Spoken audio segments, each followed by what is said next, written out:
Okay, thank you, Mr. Lincoln Ong, for your statements. We will please be aware that this hearing is the last, so please do not log out until the final minute. Thank you. Mr. Wang Shuyen, are you present? Yes, Mr. Chairman, I'm present. Same question. How often do you talk to Mr. Lincoln Ong? I think any of the projects, if we are going to pursue any projects and the way to approach it, we will discuss together as a team within the board.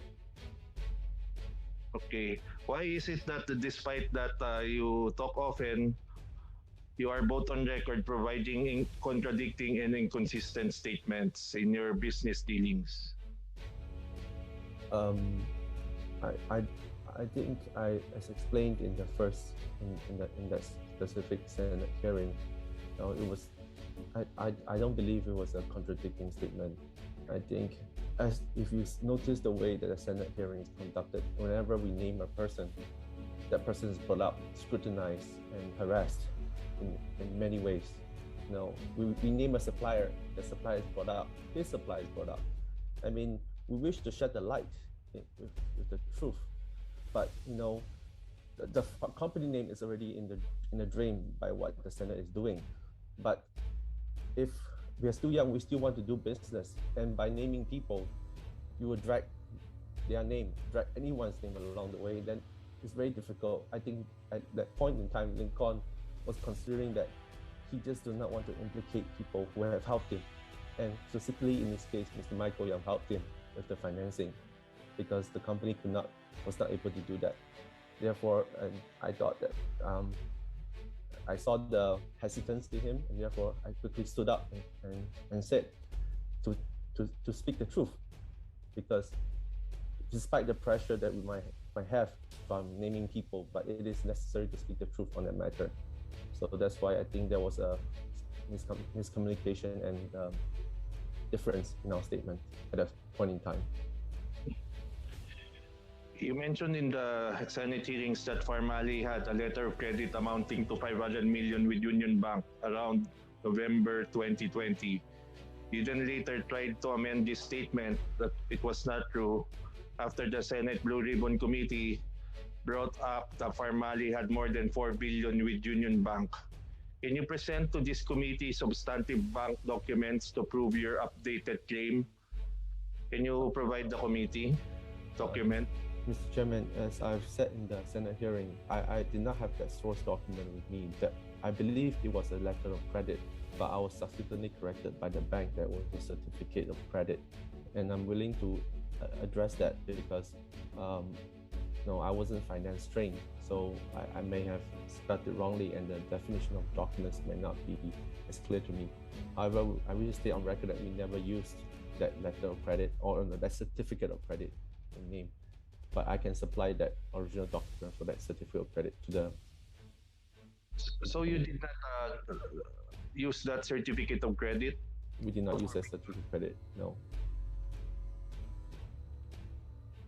Why? Please explain to the committee why you only set to do so days after your initial statement, and only when that you contested it. I was in communication with the bank to address that statement. However, I thought it was not in my place to just raise a point before being called by the chairman and questioned on this matter, and I was not given a chance to address that in another statement. And as soon as I'm aware of my word of mistake in my choice of definition of that document, I immediately wrote a letter to address that to the bank, and then I was immediately at that spring hearing. The moment Mr. Chairman Gordon questioned me on it, I was immediate to rectify that because that is what it is, and I cannot change that.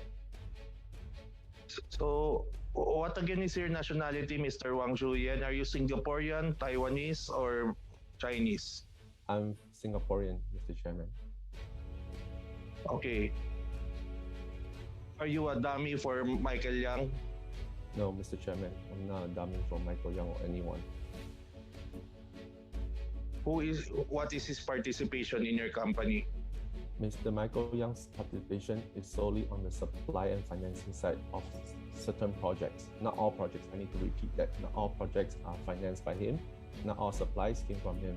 For projects that are, I would say, big and require his expertise and relationships in the Chinese manufacturing side, we did seek help, and in Lincoln, on behalf of our company, seek help, and he did offer his help. Thank you, Mr. Wang Juyen. Mr. Moet Dargani, are you online? Yes, Mr. Chairman. Did you instruct Giselle Grace Mago to change the manufacturing date on the face shields? No, Mr. Chairman. Additionally, it is alleged that warehouse workers were told to repack even the dented and dirty medical grade face shields. What can you say about this, that you ordered this to be done?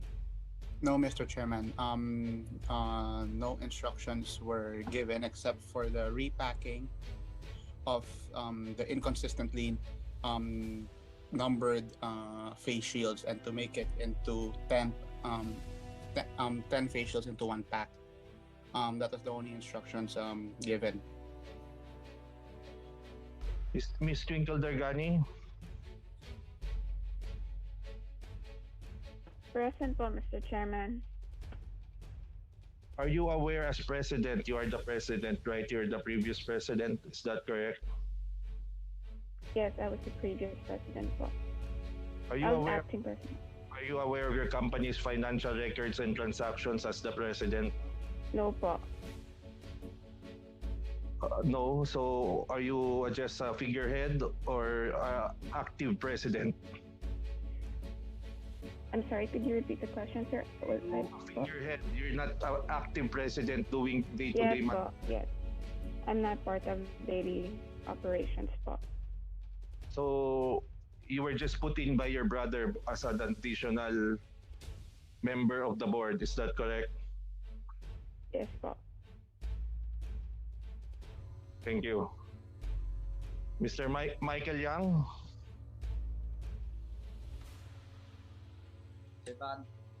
Chairman. Good afternoon, sir. Mr. Yang, since it is the last hearing, can you provide information on the so-called friends that you introduced to PHARMALLY that allegedly funded part of the contract awarded to the company? Can you, since this is the last hearing, we will need the information on the friends who financed. If you don't want their names to be 如果你不希望把他们的名字提供在公众上面， my personal guarantee that it will not come out of any document or report. We just need to 律 know 师 that 提供给他们， legitimate 他会 friends. 保证这个信息不会出来。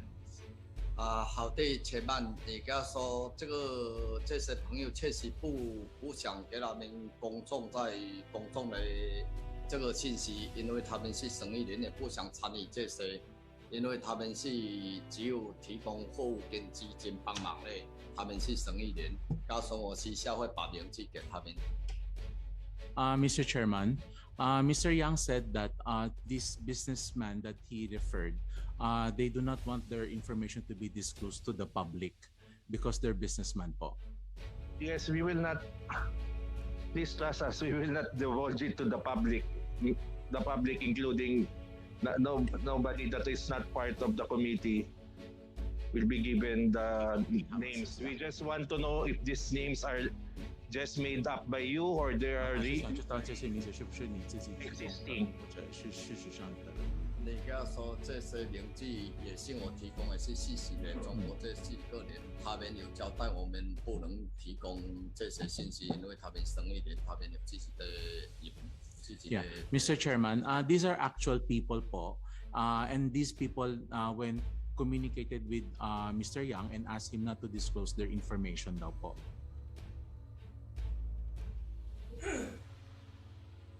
I will have no option. I will propose in the committee that if you do not give it, we will require a subpoena 他们就会出一个传票嘛，或者我们私下提供给 because this 私下可以给他联系。 Okay. Mr. Chairman, Mr. Yang said that he can disclose it personally to you. The information po. okay, I will give my cell phone number later or email to you through the committee secretariat. I thank you very much because this will help us in our findings, but I can assure you it will not be published even in 这些 the 不会对外公布嘛？这些。你跟他说我会去问对方一下，行，我会提供。 Okay. Yes, Mr. Chairman, he'll just get he'll talk again to the party spot and then we'll provide the information. nothing more, just the names and their place of business. That's all. Okay, 他只要名字和他们在哪里做生意。好， Okay. Yes, Mr. Chairman. Yes po, Mr. Chairman. Present po. Mr. Chairman, Yes, sir.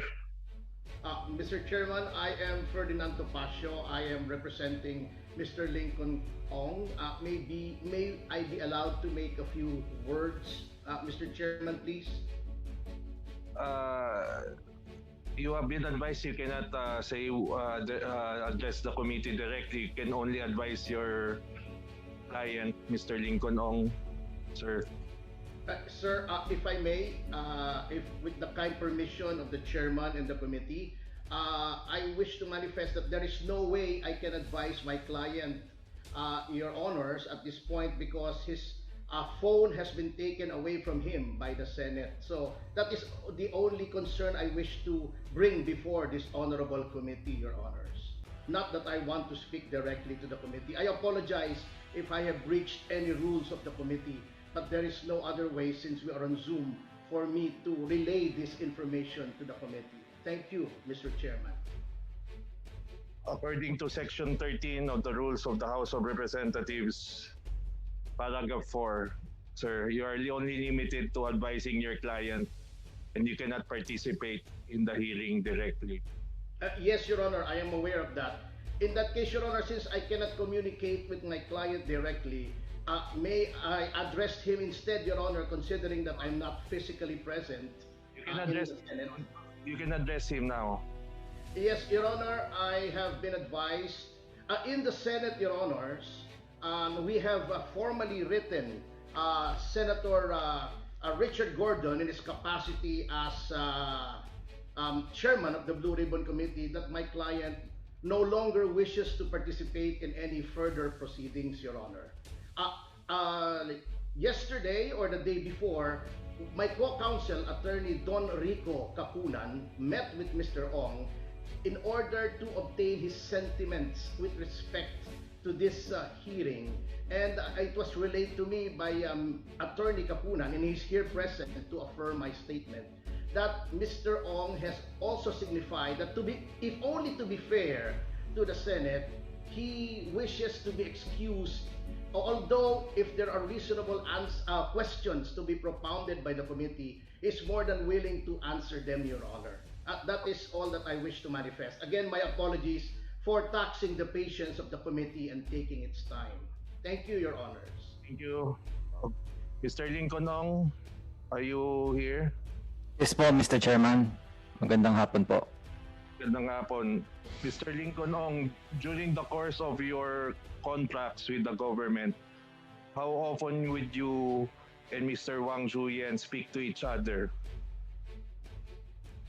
Mr. Chairman, I think we always discuss the projects as a group, as a board. So we talk to each other very often.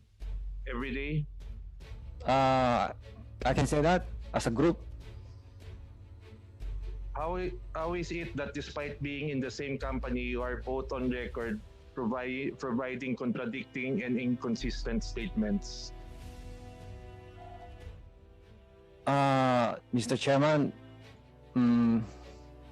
I don't think we are contradicting ourselves among the board. Baka there's some misunderstanding, probably, Mr. Chairman. With the funding from Mr. Michael Yang, what is your final take on that? Because this is our last hearing. I want to know the whole truth.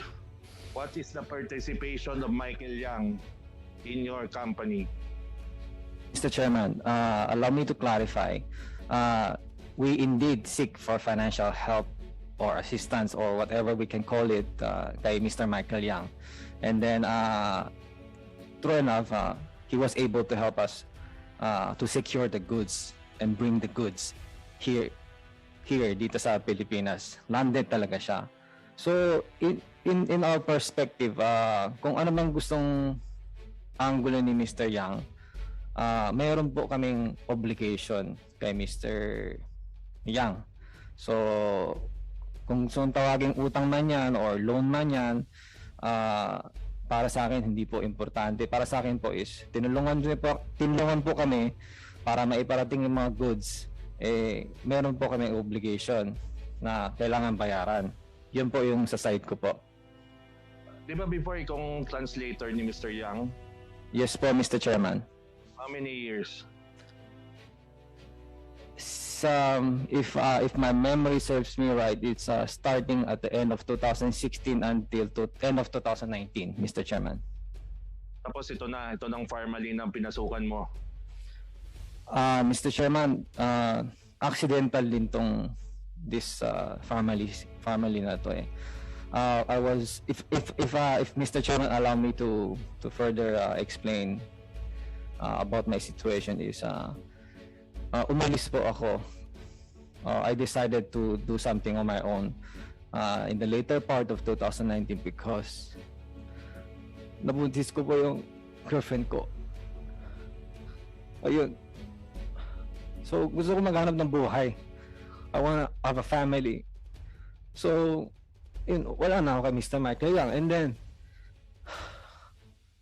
pumutok po yung taal. And then we started to do some small business, you know, as a group. And then here comes the COVID situation. So ito po, diyan po nagsimula lahat yan, Mr. Chairman. Oo nga. So hindi ka ba dami ni Mr. Michael yon? Are you a dummy for him? Hindi po, Mr. Chairman. I have my pride. I'm a thinking individual.